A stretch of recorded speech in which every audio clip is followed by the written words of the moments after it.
এখনো ৫৭০ সাবান ছাড়া গোসল করেন না ৭৬ বছর বয়সী এই বীর মুক্তিযোদ্ধা। কারণ হিসেবে তিনি জানান, দাফনের আগে বঙ্গবন্ধুকে ৫৭০ সাবান দিয়ে গোসল করানো হয়েছিল, তাই ওই সাবান দিয়ে আজ অবধি গোসল করেন শহীদার রহমান। মৃত্যুর আগ পর্যন্ত এই ৫৭০ সাবান দিয়েই গোসল করার প্রতিজ্ঞা তার।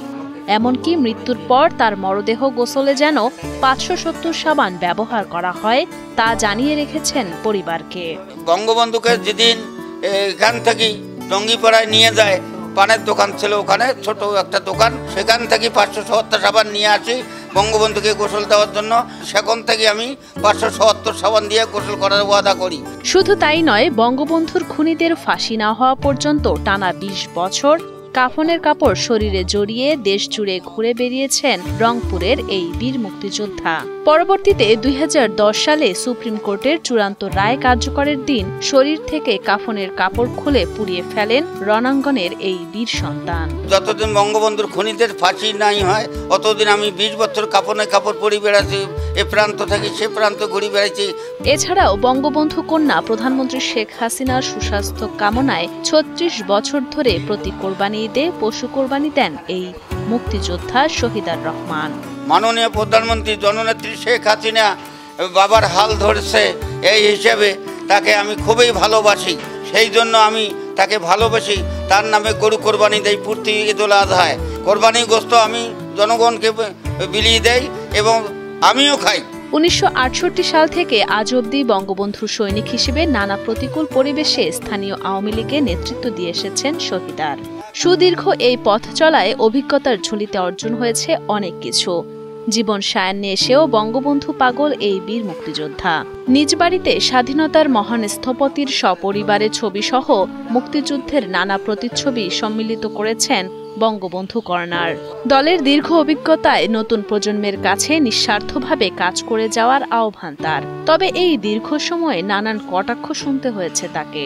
মানুষ বলছিল পাগল, কেউ বলছিল ছাগল, এইভাবে সবাই কি ঠাট্টা করতো আমাকে। ছোটবেলা থেকেই বঙ্গবন্ধুর আদর্শে অনুপ্রাণিত হয়ে ১৯৬৮ সালে ৮ম শ্রেণীতে পড়াকালীন ছাত্রলীগে যোগদান করেন কিশোর শহীদার।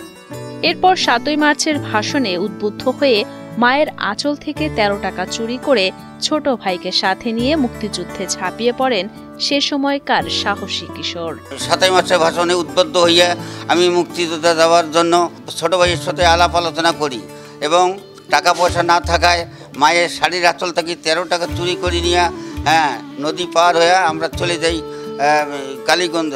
রংপুর মহানগরীর বুড়িহাট বাহাদুর সিংহ এলাকার বীর মুক্তিযোদ্ধা ও অবসরপ্রাপ্ত স্বাস্থ্যকর্মী শহীদার রহমান বর্তমানে পেশায় একজন পল্লী চিকিৎসক।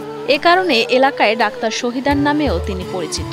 শহীদার রহমানের ২ ছেলে ও ৩ মেয়ে। বড় ছেলে রংপুর মেডিকেল কলেজ হাসপাতালে সিনিয়র স্টাফ নার্স ও ছোট ছেলে পুলিশে কর্মরত। বঙ্গবন্ধুর পাগল, অতুলনীয় পাগল, তার প্রতি তার অগাধ ভালোবাসা। সাবানটা থাকতেই হবে। ও বলছে যে আমার জন্য এই সাবানটা যেন থেকেই যায়, তোমরা অন্য সাবান দিয়ে হয়তো গোসল করতে পারো, কিন্তু আমার জন্য এই সাবানটাই রাখবা। বঙ্গবন্ধু পাগল শহীদার রহমানের এমন গল্প স্থানীয় আওয়ামী লীগ ও এলাকাবাসীর মুখে মুখে। শহীদার রহমানের দৃঢ়তা নতুন প্রজন্মের কাছে শিক্ষণীয় বলে মনে করেন তারা। আমরা ওনাকে দেখে অনেক মুগ্ধ যে উনি আমাদের গ্রামে আছে, আমাদের একটাই মানুষ, উনি সবচেয়ে অনেক ভালো মানুষ।